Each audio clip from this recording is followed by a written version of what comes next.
স্বাগত ডিবিসি দেশের সংবাদে। আপনাদের সাথে আছি আমি সুনন্দা রায়চৌধুরী। এবার জানাবো খবরের বিস্তারিত।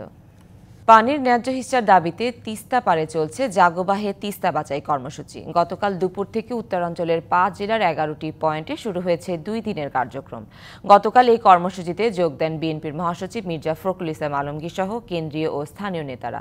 আজ কর্মসূচিতে ভার্চুয়ালি যুক্ত হবেন বিএনপির ভারপ্রাপ্ত চেয়ারম্যান তারেক রহমান। এই কর্মসূচি ঘিরে তিস্তা পারে তাঁবু টাঙিয়ে ৪৮ ঘণ্টার অবস্থানে হাজারো মানুষ। তারা বলছেন, ভারতের বৈষম্যমূলক আচরণের কারণেই তিস্তা বর্ষায় আগ্রাসী আর শুষ্ক মৌসুমে মরা নদীতে পরিণত হয়। গতকাল সমাবেশে মির্জা ফখরুল বলেন, বাংলাদেশের সাথে বন্ধুত্বপূর্ণ সম্পর্ক চাইলে ভারতকে দাদাগিরি বন্ধ করতে হবে। তিস্তা নদী রক্ষা আন্দোলনের প্রধান সমন্বয়ক ও বিএনপি নেতা আসাদুল হাবিব দুলু বলেন, তিস্তা নিয়ে ভারতের অবস্থান বিশ্ববাসীর কাছে তুলে ধরা হবে। কর্মসূচিতে রয়েছে বিভিন্ন ধরনের খেলা, ভাওয়াইয়া, নাটক সহ বিভিন্ন সাংস্কৃতিক অনুষ্ঠান আয়োজন। জুলাই আগস্ট আন্দোলন ঘিরে সাভারের ঘটনায় ভুয়া আর ত্রুটিপূর্ণ মামলার ছড়াছড়ি। জীবিত স্বামীকে মৃত দেখিয়ে মামলা ছাড়াও এক ঘটনায় হয়েছে একাধিক মামলা। ঢালাও আসামি করা হয়েছে নিরীহ অনেককে। মামলা তুলে নিতে টাকা দাবির অভিযোগও আছে। এসব মামলায় মানুষ যেমন হয়রানির শিকার, তেমনি বাধাগ্রস্ত হচ্ছে বিচার কাজ। তবে যাচাই বাছাই করে প্রকৃত অপরাধীদের আইনের আওতায় আনার আশ্বাস পুলিশের। ছাত্র আন্দোলনে গিয়ে নিহত হয়েছেন স্বামী আলামিন। এই অভিযোগে গত ২৪শে অক্টোবর সাভার থানায় মামলা করেন কুলসুম নামের এক নারী। ৩ মাস পর মৃত আলামিন জীবিত হয়ে ফিরে আসেন। এই ঘটনা আলোচনার জন্ম দেয় দেশ জুড়ে। আন্দোলনে আশুলিয়ার আসবু নিহতের ঘটনায় চাচাতো ভাই পরিচয়ে মামলা করেন শাহিদ হাসান নামে এক ব্যক্তি। একই ঘটনায় মামলা করেছেন নিহতের মা রাহেন জান্নাতও। ২ মামলাতে আসামিও ভিন্ন। একই ঘটনায় ২টি করে মামলার উদাহরণ আছে আরও। এদিকে গত ৫ই আগস্ট আশুলিয়া থানার সামনে যে ৫ জনের মরদেহ পোড়ানো হয় তাদের একজন আবুল হোসেন। এ ঘটনায় মামলা হলেও এখন আবুল হোসেনের পরিবারের সদস্যরাই প্রশ্ন তুলছেন মামলা নিয়ে। আমি লেখাপড়া জানি না, আমার যেন সাইন করতে বলছে, আমি সাইন করছি। আমার ওনারা বাড়ির থেকে গিয়ে নিয়ে আসছিল। আমি সঠিক জানি না মামলা আসামি কয়জন। উদ্দেশ্য প্রণোদিত এসব মামলার কারণে সুষ্ঠু বিচার পাওয়া নিয়ে সংশয়ে ভুক্তভোগীরা। আইনগুলার যে অবৈধ অপব্যবহার কইরা জনগণের উপর যে নিপীড়ন চালাইছে তার বিরুদ্ধে তো যুদ্ধ করছে, কিন্তু বর্তমানে এই মামলা নিয়ে যেসব বাণিজ্য চলতেছে, পুলিশের যেসব নীরব ভূমিকা দেখতেছি, এই সবকিছু মিলায়া আমাদের কাছে মনে হচ্ছে না সুষ্ঠু বিচার আদৌ আমরা কবে পাবো, কিভাবে পাবো। সবার কাছে অনুরোধ, আমার ছেলের জন্য সত্য বিচার ভাই বাজান। গায়েবী ও ভুয়া মামলার অপসংস্কৃতি বন্ধ না হওয়ায় হতাশ সক্রিয় আন্দোলনকারীরা। নিরপেক্ষ তদন্ত চান তারা। নির্মম ভাবে যে হত্যার শিকার হয়েছে, সেখানে আমরা অবশ্যই আশা করি আমাদের জায়গা থেকে একটা সুষ্ঠু তদন্তের মাধ্যমে দোষী লোক যাতে মারপেসে বের না হয়ে যায় এবং কোনো নির্দোষ যাতে জেলে না যায়। যাচাই বাছাই করে প্রকৃত অপরাধীদের আইনের আওতায় আনার আশ্বাস প্রশাসনের। তদন্ত আমাদের চলমান অব্যাহত আছে এবং আমরা যতই ভুল ভ্রান্তি থাকুক, আমরা সঠিক তদন্তের মাধ্যমে আসল প্রকৃত কারণ নির্ণয় করে আমরা বিজ্ঞ আদালতে আমরা রিপোর্ট দাখিল করব। নিরপরাধ কাউকে হয়রানি করা হবে না, শাস্তি নিশ্চিত হবে প্রকৃত দোষীদের, এমন প্রত্যাশা স্থানীয়দের। DBC news desk. নেত্রকোনায় সাম্প্রতিককালে বেড়ে চলেছে চুরি ডাকাতি। প্রতিনিয়ত বিভিন্ন কৌশলে ঘটছে এসব ঘটনা। প্রশাসনকে জানিয়েও কোনো সমাধান মিলছে না। পূর্বধলা উপজেলায় এক রাতেই 2 বাড়িতে দুর্ধর্ষ ডাকাতির ঘটনায় আতঙ্কিত এলাকাবাসী। নেত্রকোনার পূর্বধলা উপজেলার হিরণপুর বাজারের ব্যবসায়ী আব্দুর রহমান 21শে ডিসেম্বর ভোররাতে তার বাসার জানালার গ্রিল কেটে ঢোকে একদল মুখোশধারী ডাকাত। পরিবারের সদস্যদের অস্ত্রের মুখে জিম্মি করে ও হাত পা বেঁধে নগদ 19 লাখ টাকা সহ 35 ভরি স্বর্ণালংকার ও 2টি মোবাইল ফোন নিয়ে যায়। একই রাত 2:30টার দিকে উপজেলার জিগাতলা গ্রামের প্রবাসী জিয়াউর রহমানের বাড়িতেও ডাকাতির ঘটনা ঘটে। একই কায়দায় নগদ 30,000 টাকা ও 3 ভরি স্বর্ণালংকার সহ একটি মোবাইল ফোন নিয়ে যায়।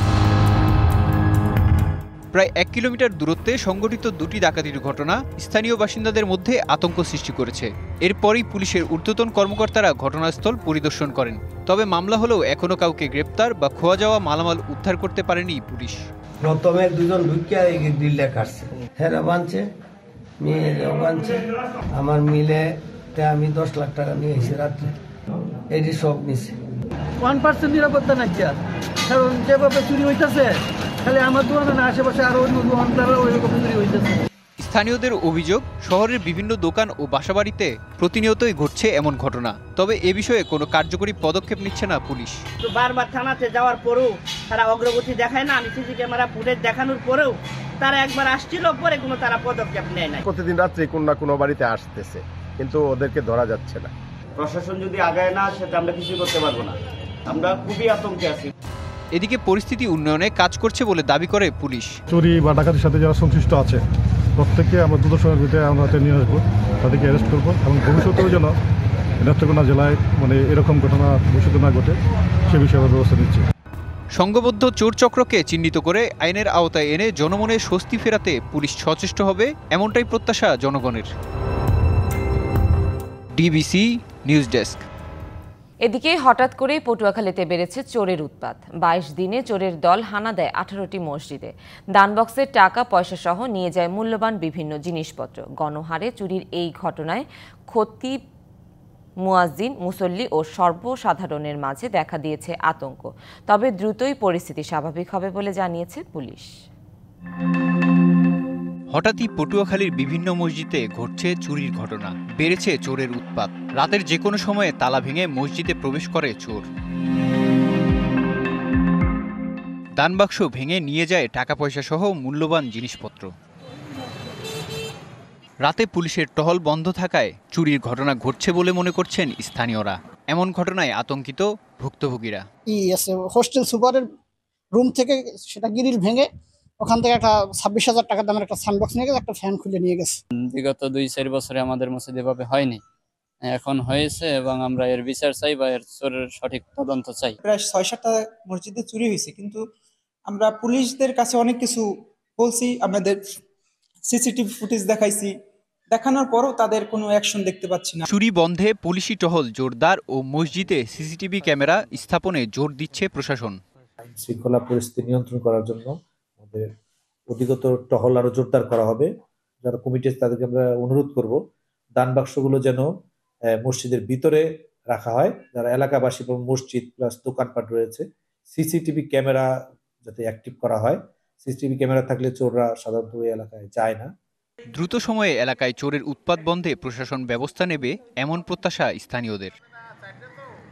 DBC news desk. চুয়াডাঙ্গায় চিনিকল কেরু অ্যান্ড কোম্পানি এলাকায় একের পর এক বোমা আর ককটেল উদ্ধারে দেখা দিয়েছে আতঙ্ক। সরকারকে বেকায়দায় ফেলতে দুষ্কৃতকারীরা এ কাজ করছে বলে দাবি বৈষম্য বিরোধীদের। তদন্ত করে জড়িতদের বিরুদ্ধে ব্যবস্থা নেওয়ার কথা জানিয়েছে পুলিশ। গত 13 ফেব্রুয়ারি কেরু অ্যান্ড কোম্পানির শ্রমিক কর্মচারী ক্লাবের পাশে লাল টেপে মোড়ানো একটি বোমা সদৃশ বস্তু দেখতে পান আনসার সদস্যরা। পরে জানা যায় সেটি বোমা। ওই দিন রাতেই তা নিষ্ক্রিয় করে র্যাব 5-এর বোম ডিসপোজাল ইউনিট। এর 2 দিন পর শ্রমিক কর্মচারী ক্লাবের সামনে পাওয়া যায় কালো টেপে মোড়ানো বোমা। 16 ফেব্রুয়ারি কোয়ার্টার এলাকায় যৌথ বাহিনীর তল্লাশিতে উদ্ধার হয় আরও কয়েকটি বোমা ও ককটেল। এতে আতঙ্ক ছড়িয়েছে ওই এলাকায়। এখানে 4-5 দিনের ব্যবধানে মোট 6টি ককটেল জাতীয় বোমা সদৃশ্য বস্তু উদ্ধার করেছে আইন শৃঙ্খলা বাহিনী। আমাদের কেরুর ক্যাম্পাসে যে বোমার দৃশ্য পাওয়া যাচ্ছে, এর জন্য আমরা খুব আতঙ্কিত। আমার এই কেরুতে সার্ভিস প্রায় 37 বছর চলছে, এই ধরনের আমি দেখিনি। জুলাই অভ্যুত্থানে হামলাকারী গোষ্ঠী হয়তো সরকারকে বেকায়দায় ফেলতেই এমন ঘটনা ঘটাচ্ছে বলে দাবি বৈষম্য বিরোধী ছাত্র আন্দোলনের নেতাদের। এই পতিত যে শক্তি আছে তাদের একটা হাত থাকতে পারে। আবারও এই বোমা আতঙ্কের মাধ্যমে সরকারি সব প্রতিষ্ঠানকে অকার্যকর করতে যাচ্ছে। অন্তর্বর্তীকালীন সরকার যাতে ব্যর্থ হয় তারা এই প্রচেষ্টায় চালাচ্ছে। কেরু অ্যান্ড কোম্পানি কর্তৃপক্ষ বলছে এরই মধ্যে দর্শনা থানায় মামলা হয়েছে 2টি। এ বিষয়ে তদন্ত করছে পুলিশ। মিলে পরিবেশটাকে নষ্ট করার জন্য বা কোনো খারাপ উদ্দেশ্যে হয়তো করেছে। আমরা মামলা করছি, থানায় মামলা জমা দিয়েছি। আমরা 3টা মামলা করছি। 2 দিনের ব্যবধানে 2টো ককটেল পাওয়া যায়।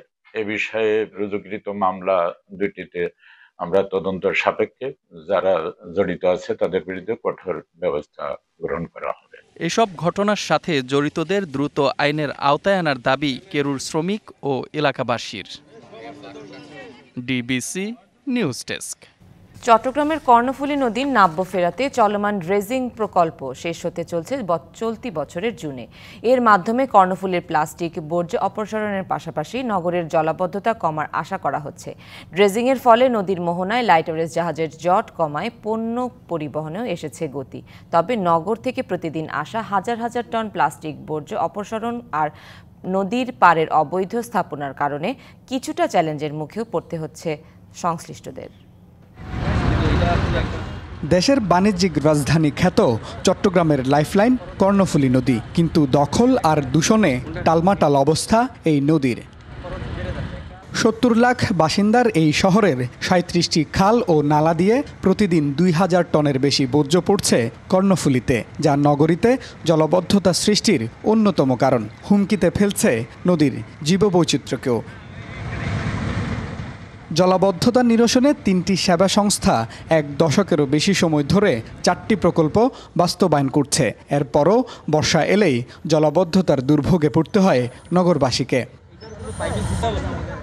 2017 সালে নদীর নাব্যতা ফেরাতে ও জলাবদ্ধতা নিরসনে উদ্যোগ নেয় বন্দর কর্তৃপক্ষ।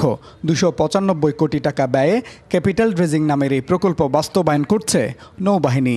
এর অংশ হিসেবে অপসারণ করা হচ্ছে নগরীর 8টি খালের মুখের 4 কিলোমিটার অংশের বর্জ্য ও মাটি। আমাদের প্রথম টার্গেট ছিল হচ্ছে আমাদের এই যে বর্জ্যগুলো, যে ময়লাগুলো খাল দিয়ে আসছে, আমাদের মূল চ্যানেলকে যেন সেটা কোনো ধরনের এফেক্ট না করে। এই যখন আমাদের খালগুলো পরিষ্কার করছে, সে সাথে এটা বাই প্রোডাক্ট হিসেবে আমাদের খালের ভিতর দিকে মূল শহরের যে জলাবদ্ধতা যে কারণ হয়, সেটা আমরা আমাদের অংশটা পরিষ্কার রাখছি। এখন পর্যন্ত প্রায় 55,000 ঘনফুট মাটি ও বর্জ্য তুলেছে সংস্থাটি। এতে নদীর নাব্যতার সাথে বাড়ছে জাহাজ চলাচল। 4 মিটার গভীরতা ধরে লাইটারের শিপগুলো এখানে আরও কনফিডেন্টলি আসতে পারছে এবং নদীর যে এই অংশের উইডটা আছে, সেই উইডটা কিন্তু বৃদ্ধি পেয়েছে। এই প্রকল্পের ক্যাপিটাল অংশ এবং মেনটেন অংশ সব মিলে আমরা প্রায় 55 লক্ষ ঘনমিটার মাটি, বালি, বর্জ্য অপসারণ করেছি। নগরীর শাহ আমানত সেতু এলাকা ও চাকতাই খালের মুখে কর্ণফুলীর প্রস্থ প্রায় অর্ধেক কমেছে। ড্রেজিংয়ের মাধ্যমে আগের অবস্থায় ফিরতে পারে নদী। ড্রেজিংয়ের ফলে এখান দিয়ে এখন 4 মিটার ডাপ্তের জাহাজগুলো যাচ্ছে, নদীর নৌকা যাচ্ছে, মানে আর কোনো সমস্যা এখানে হচ্ছে না। চর কাটতে কাটতে এখন এখানে যখন আসছে, এখন তখন জাহাজ সুন্দরভাবে চলতে পারতেছে, নৌকা যান চলাচল করে ঠিক মতো করতেছে। তবে কর্ণফুলীর 2 পারে অন্তত 2000 অবৈধ স্থাপনা রয়েছে। অন্যদিকে নগরীর প্রতিদিনের বর্জ্য ড্রেজিং প্রকল্পকে ফেলছে চ্যালেঞ্জের মুখে। Mujibul Haque, DBC news, Chittagong. যশোরের মনিরামপুরে থানায় ইট নিক্ষেপ ও ভাঙচুরের ঘটনায় ছাত্রদলের এক নেতাকে গ্রেফতার করেছে পুলিশ। গ্রেফতার মাকসিদুল আলম রোহান মনিরামপুর পৌরসভার 7 নম্বর ওয়ার্ড ছাত্রদলের সাবেক সভাপতি ও বর্তমান বৈষম্যবিরোধী ছাত্র আন্দোলনের প্রতিনিধি। রবিবার সন্ধ্যায় মনিরামপুরে 7 জনকে আটকের পর ছেড়ে দেওয়ার অভিযোগে বিএনপি ও তার অঙ্গ সংগঠনের 1.5 শতাধিক নেতাকর্মী থানা ঘেরাও ও প্রধান ফটকের সামনে বিক্ষোভ করে। এ সময় থানার প্রধান ফটকের পাশে ভাঙচুর হলে পুলিশ বাদী হয়ে 15 জনের বিরুদ্ধে মামলা করে। পরে রাতে গ্রেফতার করা হয় রোহানকে। এই ঘটনার পর পুলিশ হেডকোয়ার্টার যশোরের পুলিশ সুপার জিয়াউদ্দিন আহমেদকে প্রত্যাহার করেছে। ভোলায় যৌথ বাহিনীর অভিযানে জেলা আওয়ামী লীগের সহ সভাপতি দোস্ত মাহমুদ এবং শিল্প ও বাণিজ্য বিষয়ক সম্পাদক হেলাল উদ্দিনকে আটক করা হয়েছে। গভীর রাতে ভোলা শহরের কালীবাড়ি রোড এলাকার নিজ বাড়ি থেকে তাদেরকে আটক করা হয়। যৌথ বাহিনী জানায়, আওয়ামী লীগের ডাকা হরতাল সফল করার জন্য পরিকল্পনা করছে এমন গোপন সংবাদের ভিত্তিতে ভোলা শহরের কালীবাড়ি রোড এলাকায় কয়েকটি বাড়িতে অভিযান চালানো হয়। এ সময় মাহমুদ এবং হেলাল উদ্দিন এর বাড়ির ছাদ থেকে তাদেরকে আটক করা হয়। তাদের বিরুদ্ধে কয়েকটি মামলা রয়েছে।